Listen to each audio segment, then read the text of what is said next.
Lo dijo en la primera hora.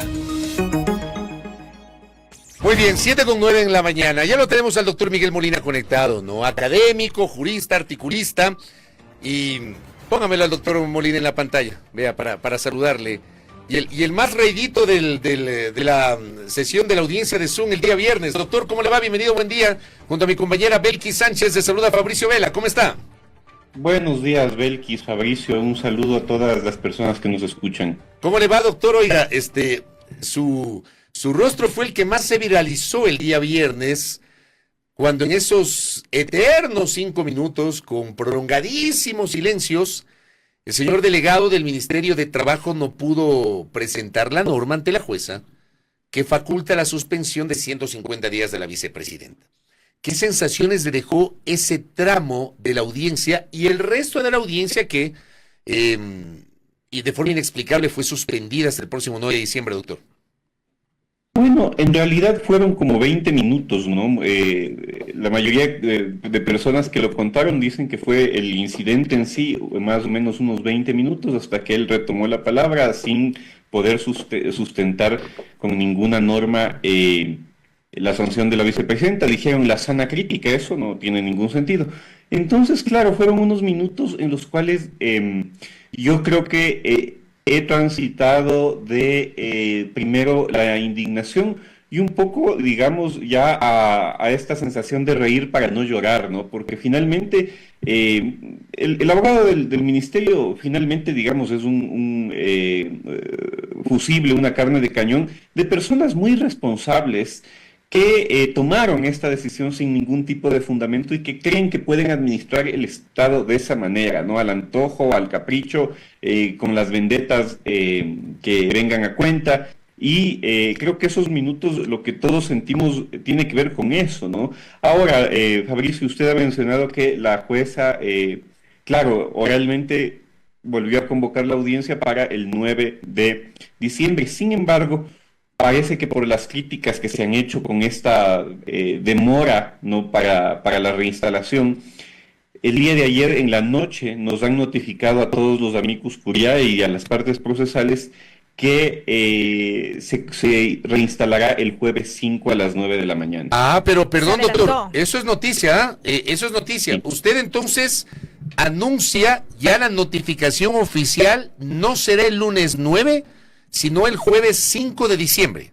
Así es. ¿A qué hora? Muy probablemente en torno a todo lo que se ha criticado, así se nos ha comunicado ayer en la noche. ¿A qué hora, doctor?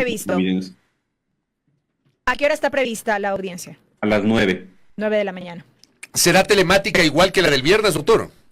No, convoca igual, no fue telemática, fue híbrida, porque la convoca en el auditorio del Complejo Norte, así fue el viernes pasado, y en esta ocasión vuelve a ser así, pero obviamente con la posibilidad de quienes no están presencialmente en Quito o tienen dificultad de llegar, puedan conectarse por Zoom. Abogado, bienvenido nuevamente, buenos días. Usted hacía referencia a la actuación del abogado del Ministerio de Trabajo y decía usted que fue usado como carne de cañón. Precisamente, mucho se cuestionó la actuación del funcionario cuando hay un trasfondo del hecho en sí mismo, porque de haber existido un argumento jurídico sólido que sustente la decisión que se adoptó, no habríamos presenciado lo que todo el país presenció la semana anterior.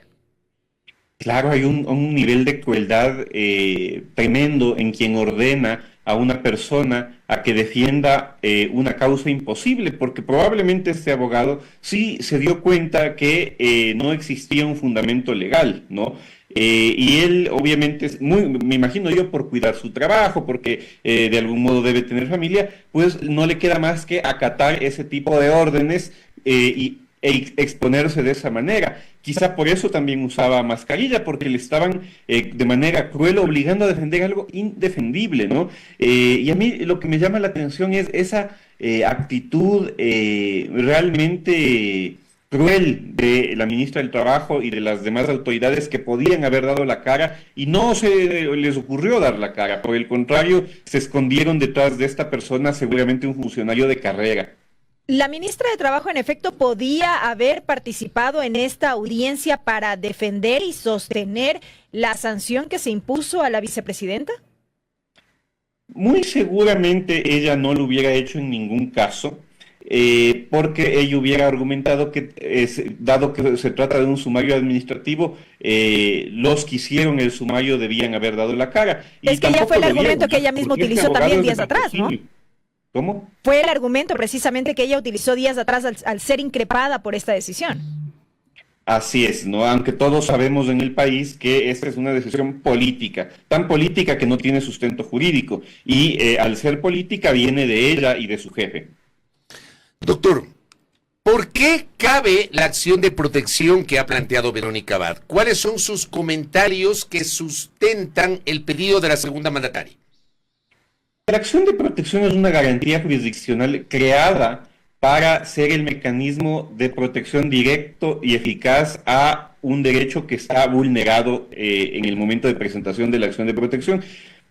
Así la Constitución describe a la acción de protección, y en este caso creo que para el país es evidente que a quien ejerce la vicepresidencia se le está vulnerando sus derechos políticos, su derecho a la seguridad jurídica, garantías del debido proceso, y una que es la que a nosotros más nos ha indignado como académicos, me refiero al grupo que hemos presentado, el Amicus Curiae, que yo suscribí, el derecho a ser juzgado por el juez natural y competente, ¿no? Que en el caso de ella es la Asamblea Nacional. Y este último punto es de tal gravedad que me parece a mí que el caso de Verónica Abad realmente tiene poco que ver con ella, y en el fondo tiene que ver con la vigencia en sí de un sistema democrático protegido por un Estado constitucional, un sistema democrático capaz de garantizar derechos, porque en el momento en el que la Constitución prescribe quién puede evaluar el comportamiento y el desempeño de las funciones de la vicepresidenta de la República,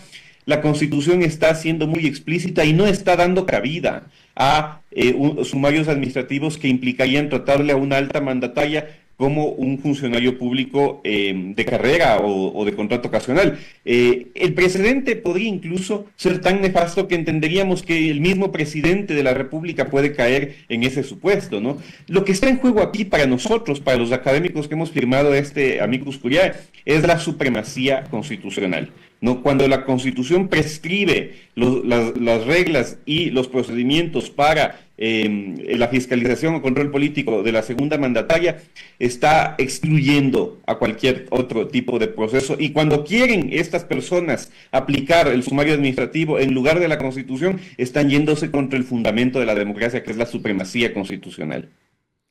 La suspensión de la audiencia la semana anterior y el anuncio inicial de que sería reinstalada el próximo 9 de diciembre generó, sin duda alguna, muchos comentarios. Los vimos en redes sociales, en todo nivel.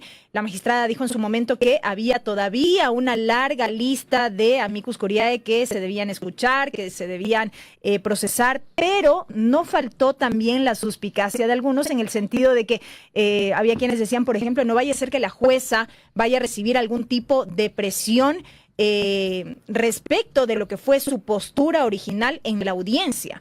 ¿Qué opinión le merece esto, doctor? Mire, yo no me quisiera adelantar a un supuesto, digamos, tan triste para el país, porque, digamos, no tiene esto que ver con Verónica Abad, ¿no? Yo siempre he dicho, en realidad no tengo coincidencias políticas, ideológicas con Verónica Abad, pero esto es tan grave que me parece que si no somos capaces de indignarnos por cómo tratan de aplicar arbitrariamente normas y cómo tratan arbitrariamente de desconocer la Constitución, creo que si no somos capaces de indignarnos de eso, tal vez no nos merecemos un sistema democrático, porque aquí entonces lo que hay es un sistema de vendetas. Si estoy de acuerdo contigo, pues ahí se opino a tu favor, sino que te hagan pedazos sin ningún problema. Y así no se puede construir una república. Así que el caso de Verónica Abad para mí tiene ese sentido, y yo no quisiera adelantarme a pensar que puede haber la posibilidad de que la jueza falle de manera errática, porque yo quiero pensar, y lo voy a decir muy claramente, que los jueces del Ecuador, pese a todos los problemas que se han dado y los casos polémicos que ha habido en las últimas semanas y en los últimos años y en la historia del Ecuador, todavía preservo la esperanza de que pueden cumplir con su rol fundamental, que es preservar el Estado constitucional. Ese es el rol esencial que tiene un juez en un Estado constitucional, preservarlo, ¿no? Preservar el sistema de derechos que el sistema constitucional consagra. Y algo que es muy importante, digamos, para que la ciudadanía entienda, es que sí, Verónica Abad es una persona, y creo que Fabricio lo comentó hace un momento, que creo que en muchos sentidos carece de madurez política, ¿no? Las declaraciones que ha dado el día de ayer no caben. Así como el pueblo ecuatoriano la eligió vicepresidenta, ella debe recordar que no la eligió presidenta, ¿no? Y que si es que debe cumplir su rol constitucional de el encargo, que ojalá lo cumpla, porque eso sería lo adecuado, lo institucional, lo constitucional, debe ella estar a la altura de esas circunstancias y no puede ella estar a hacer ofrecimientos como si fuera una candidata a presidenta de la República. Me parece eso de una irresponsabilidad supina. Los académicos que hemos cuestionado la arbitrariedad que a ella le están haciendo, obviamente nos sorprende ese nivel de declaraciones irresponsables, ¿no? De acuerdo, y qué bueno no estar solo en este criterio, doctor, qué bueno. O sea, yo creo que hay que separar las cosas. Y perdón que hable en primera persona, yo he sido absolutamente claro en cuestionar el exceso, y he dicho en estas palabras: inconstitucional, desproporcionado, ilegal, antirreglamentario de la sanción impuesta a la vicepresidenta de la República. Otra cosa es estas declaraciones que me parece le hacen un flaco favor a su situación política, pero desde el punto de vista constitucional yo tengo una posición que coincide plenamente con la suya, que va de la mano con esta insólita sanción administrativa a una vicepresidenta que tiene otras prerrogativas de acuerdo a lo que dice la norma constitucional. Ahora bien, la parte más controversial de la audiencia, vuelvo a recapitular lo que le pregunté al inicio, fue esta insistencia de la jueza de que el representante del Ministerio de Trabajo le diga en qué parte, de qué normativa se encuentra la sanción de 150 días, cosa que el abogado no supo responder. Y al final hace esta explicación, y ahí le pido que nos comente un poquito con maicitos para los que no somos abogados, pero él dijo que se aplicó este concepto jurídico de la sana crítica. ¿Qué significa eso, doctor? Porque como que suena a un concepto medio discrecional, que no sé hasta qué punto se aplique en la práctica del derecho. Tenga la bondad, doctor. No, la sana crítica no es un concepto que se pueda aplicar de esa manera bajo ningún concepto, ¿no? Usted sabe que, digamos, los dos mundos en los que se divide el derecho es el derecho público y el derecho privado. En el derecho privado está permitido todo lo que no está prohibido, mientras que en el derecho público rige el principio de legalidad, es decir, todo debe estar expresamente normado. ¿Por qué? Porque en el derecho público se ejerce el poder público a través de actos de toda índole, y estos actos deben estar debidamente justificados normativamente, ¿no? Por eso existe la posibilidad de impugnar los actos del poder público cuando no tienen una debida motivación, y el hecho de tener una debida motivación implica, ¿no?, que las normas que se están aplicando son las adecuadas al caso, no hay una justificación en ese sentido. Entonces, cuando viene y dice, a ver, el artículo 48, numeral B de la Ley Orgánica del Servicio Público habla del abandono del trabajo, ¿no? Que de eso le acusan a la señora Abad.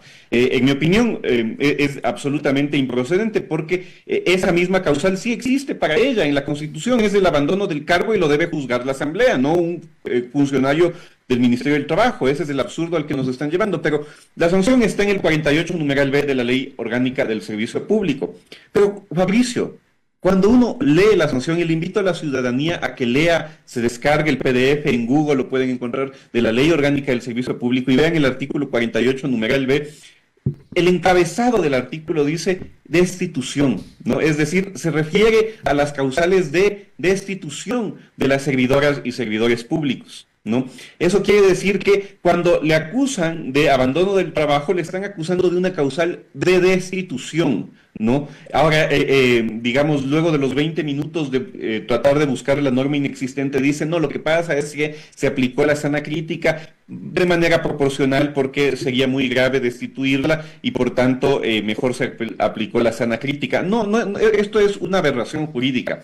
¿Y por qué yo creo que le aplican 150 días? Porque primero, no se atreven a destituirla porque al menos eso sí entienden que esa es atribución de la Asamblea, ¿no? Entonces no se atreven a destituirla, pero le ponen 150 días porque la Constitución prevé que la ausencia temporal del presidente o del vicepresidente durará 90 días, luego de lo cual se transforma en ausencia definitiva. Es decir, esta es una manera leguleya de destituir a Verónica Abad. Y hay un antecedente en donde esto se ha aplicado en un caso muy distinto, ¿no? Que es el de Jorge Glass. Cuando Jorge Glass deja de ejercer sus funciones porque se le dicta prisión preventiva y luego ya comienza a cumplir su condena, obviamente se pasa de los 90 días y termina ya, fuera del cargo de vicepresidente. Eso es lo que quieren hacer con Verónica Abad. Por eso se inventan que la sana crítica, que el abandono del trabajo, que ella sí debe someterse al sumario administrativo. Eso es una aberración, ¿no? Doctor. Tanto es una aberración, Fabricio, que ellos dicen, la señora Verónica Abad finalmente estaba ejerciendo un cargo del servicio público. Yo creo que eso está mal porque ella ejerció un cargo diplomático, pero en todo caso, dicen que ejercía un cargo del servicio público, pero por delegación del presidente de la República. El artículo 149 de la Constitución dice que el vicepresidente, su principal función es reemplazar al presidente en ausencia temporal o en ausencia definitiva, y que el presidente de la República le encargará cualquier tipo de funciones. A Lenín Moreno se le encargó las discapacidades, a Jorge Glass se le encargó sectores estratégicos, no por eso eran funcionarios públicos, sometidos al sumario administrativo de esta manera tan arbitraria. Y le doy un ejemplo latinoamericano. El presidente Vizcarra era el embajador del Perú en Canadá en su calidad de vicepresidente porque le dieron alguna función para que haga algo, en el momento en el que destituye el Congreso peruano a Pedro Pablo Kuczynski. ¿Y qué es lo que pasó? Como él era el vicepresidente, y ante todo era el vicepresidente, le pidieron que vuelva de Canadá a asumir la presidencia. Verónica Abad nunca ha dejado de ser presidenta. Ella se le encargó la embajada ante Israel porque es vicepresidenta, no porque es chévere, no porque es diplomática de carrera, no porque sabe mucho de servicio exterior, sino porque es vicepresidenta. Entonces creo que para todos debe quedar claro que es una aberración lo que le están haciendo, ¿no? O sea, es torcer el derecho por conveniencias políticas, partidistas, irresponsables. Y una última idea, Fabricio, que sí quisiera dejar en claro es que los ecuatorianos no tenemos por qué pagar por la irresponsabilidad de alguien que no sabe escoger su binomio. Esto solo nos demuestra el nivel irresponsable de una clase política que no tiene ningún tipo de partidos. Tienen empresas electorales marqueteras, pero no hay partidos que tengan elecciones internas, primarias, para elegir a los binomios, sino hay personas que no saben ni siquiera elegir a su binomio. Doctor, brevemente recapitulando y para dejarlo todavía aún más claro, ¿qué es esto de la sana crítica y quién está facultado para la aplicación de este concepto o de esta figura? No sé cómo se llama en términos jurídicos. ¿Está facultado un funcionario en el ámbito de lo administrativo o es una competencia puntual de los jueces? La sana crítica, digamos, es un concepto que prescriben ciertas normas para determinados hechos. Si una norma dice esto se podrá, para resolver, considerar la sana crítica, podría ser aplicable, por ejemplo, como usted ha dicho, en el caso de los jueces, ¿no? ¿Y qué es la sana crítica? Es que el juez, por ejemplo, pueda con base en el principio de proporcionalidad, analizar los hechos y el derecho y tratar de hacer la mejor adecuación posible.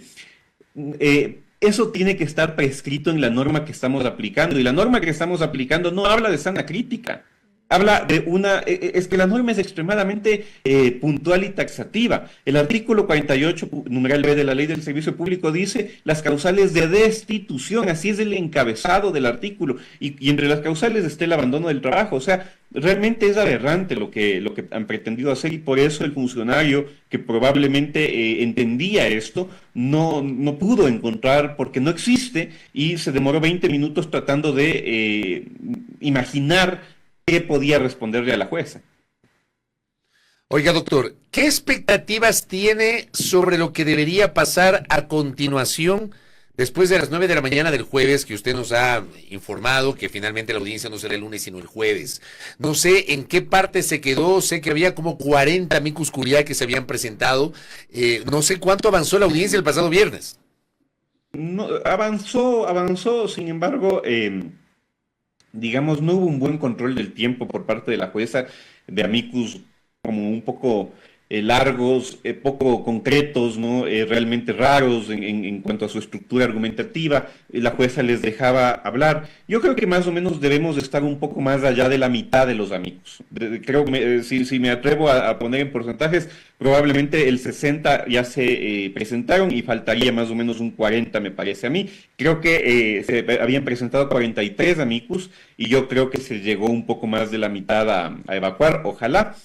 Entonces, luego de los amicus ya se retomarían la palabra las partes procesales para poder concluir con sus argumentos de un lado y de otro. Y finalmente la ley permite la posibilidad de que hable la presunta víctima, es decir, la señora Verónica Abad, y que sea escuchada ante la jueza, ¿no? Luego de eso, la ley prescribe que la jueza dictará sentencia oral. No sé si lo haga. A veces la argucia de ciertos jueces cuando el caso es muy difícil es que suspenden, ponen un receso de un par de días más o quién sabe si más tiempo para poder entrever, digamos, una solución al caso, ¿no? Eso es lo que debería pasar. Pero valdría la pena con su pregunta retomar dos ideas adicionales. La primera es que Verónica Abad presentó dos acciones de protección.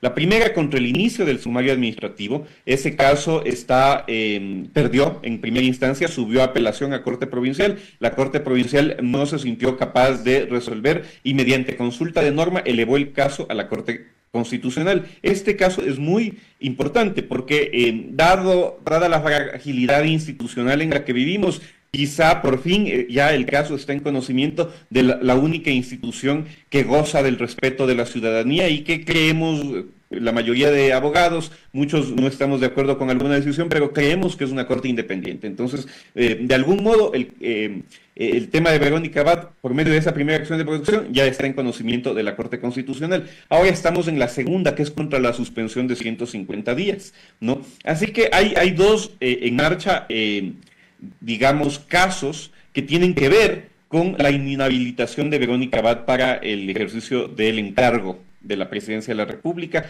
También hay una acción de interpretación que puso la Asamblea y que ya ha empezado el trámite ante la Corte, pero esa es de erga omnes. Eso quiere decir que es una interpretación que va a ayudar a entender la norma, pero que no resuelve esta situación en específico. Esta situación más bien se va a resolver por una de las dos acciones de protección que se refieren a dos actos distintos con los que se pretende evitar que Verónica Abad asuma el encargo. Ahora, también podría pasar, doctor, que el día jueves, digamos que se terminan todos los amicus curiae y podría darse la intervención de la señora vicepresidenta de la República y la jueza podría suspender la audiencia y convocarla para otro día, no necesariamente emitir su decisión el mismo jueves, ¿verdad?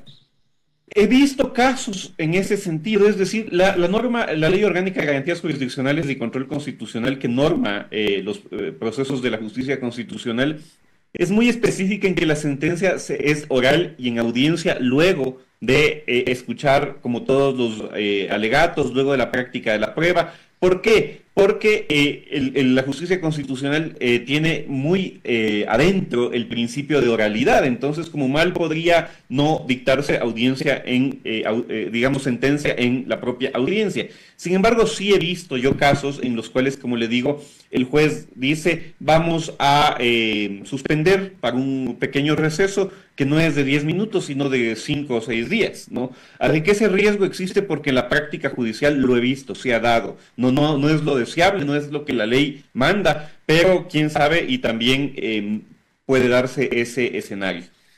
Aquí tengo una pregunta interesante y creo que esta es una pregunta, la pregunta cuya respuesta es la que esperamos que se revele luego de que finalice este proceso, esta audiencia. Me hizo un oyente. ¿Usted cree que la jueza podrá decidir en estricto derecho o habrá presiones externas que incidan en su decisión? Creo que esta pregunta que es compuesta va de la mano con, uno, la forma como la jueza le exigió una respuesta y durante varias ocasiones le dijo al representante del Ministerio de Trabajo, no me está contestando la pregunta, me está evadiendo, pero después la suspicacia por la suspensión de la audiencia que creemos debió haber continuado. ¿Por qué no pensar en el fin de semana o reinstalado ayer mismo y no esperar al lunes de la semana pasada, más allá de que usted nos ha confirmado que será el jueves? ¿Usted cómo siente que está el ambiente, doctor?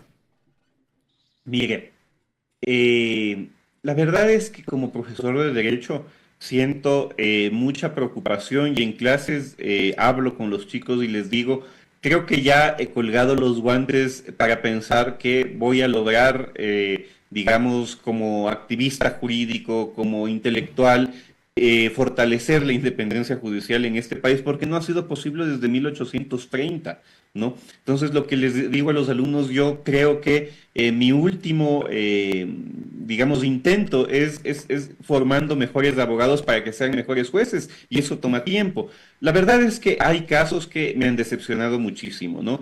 Por poner otro ejemplo similar, yo con la señora Alondra Santiago no creo tener coincidencias políticas o ideológicas, ¿no? Me parece que además de entrevistadora periodística, es una persona que ha dejado muy en claro, digamos, su lectura y su visión del país y de las ideologías políticas.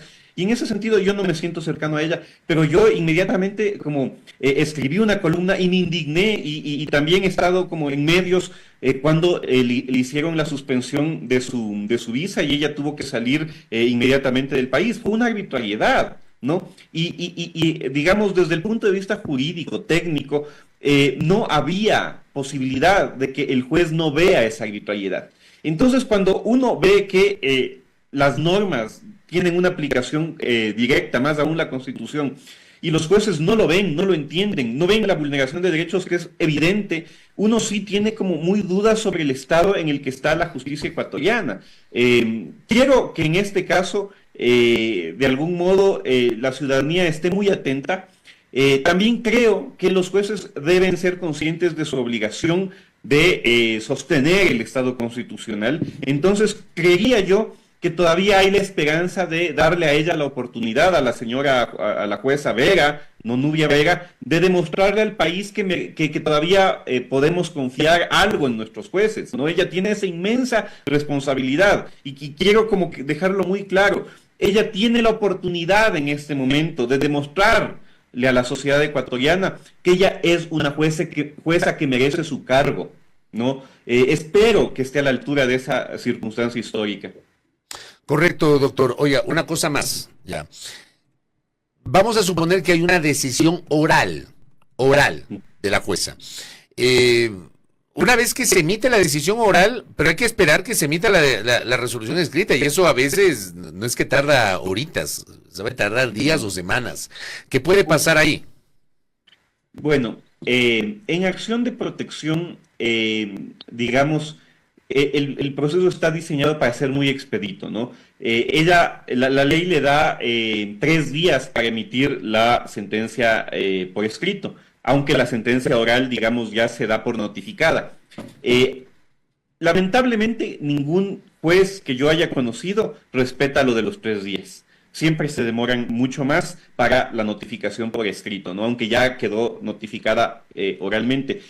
¿Para qué sirve la notificación por escrito? Para, por ejemplo, la apelación por escrito. Sin embargo, la ley también prevé la posibilidad de apelar oralmente en ese momento, luego de la sentencia oral. Yo creo que en cualquier caso cualquiera de las dos partes va a apelar, ¿no? Porque el ministerio no se va a quedar conforme si es que se da la razón a Verónica Abad y viceversa, ella también tiene que apelar, pues porque le están violando sus derechos. Entonces el caso muy probablemente va a llegar a la Corte Provincial luego de esto, ¿no? Algo interesante, y es que en garantías jurisdiccionales la apelación no suspende los efectos. Eso le iba a preguntar. La jueza Vera es lo que va a cumplirse hasta la decisión de apelación. Es posible, ya hay un antecedente con Verónica Abad en que la Corte Provincial se ha negado a resolver esto de manera directa y ha elevado el caso a la Constitucional mediante consulta de norma. Así que quién sabe si es que llega el caso a Corte Provincial, la Corte haga lo mismo, ¿no? Y eso implicaría que la Constitucional terminaría conociendo las dos acciones de protección mediante consulta de norma y tendría que pronunciarse ya sobre el fondo de ambos casos, ¿no? Todo esto, además, debe suceder en corto tiempo porque la campaña electoral ya mismo viene. Así que si es una carrera contra reloj y este tipo de demoras de los jueces, que voy a convocar para el 9, no mejor para el 5, y supongamos que ya dicta sentencia oral hasta que la transcriba, hasta que la notifique por escrito, son días valiosos que se van perdiendo mientras la democracia ecuatoriana es profundamente debilitada con una usurpadora de la vicepresidencia de la República nombrada arbitrariamente para perjudicar a Verónica Abad. Yo lo que me pongo a pensar es que el 5 de enero está a la vuelta de la esquina, en un mes. Y esto debería estar resuelto antes del 5 de enero. Así es. Y le veo muy complicado, Fabricio, por todos los pasos que faltan como para agotar esto, le veo muy complicado que en un mes se agote. Muy claro, doctor. Un abrazo, doctor Miguel Molina. Gracias. Por este diálogo y sobre todo por ilustrarnos con algunos criterios sobre lo que está pasando en el ámbito de la situación de la vicepresidenta. Muy amable. Hasta luego, un saludo. Buen día. Gracias a Miguel Molina que ha estado con nosotros, académico, jurista, conversando con nosotros acá en La Primera Hora. Gracias también al doctor Fabián Favara, presidente de la Corte Provincial de Justicia de Pichincha, que claro, nos envía igualmente la definición de sana crítica, que es un poquito lo que estábamos comentando con Belkis y que ayer teníamos esa inquietud. Es una figura establecida en el Código Orgánico General de Procesos, artículo 164, que establece que la valoración de la prueba debe hacerse de acuerdo con las reglas de la sana crítica, un sistema que combina la prueba legal con la libre convicción. Pero claro, aquí lo que se cuestiona es si esto había cómo aplicarlo para un tema netamente administrativo. Digamos, por ahí está la discusión. Primera plana. Todas las noticias, todas las voces.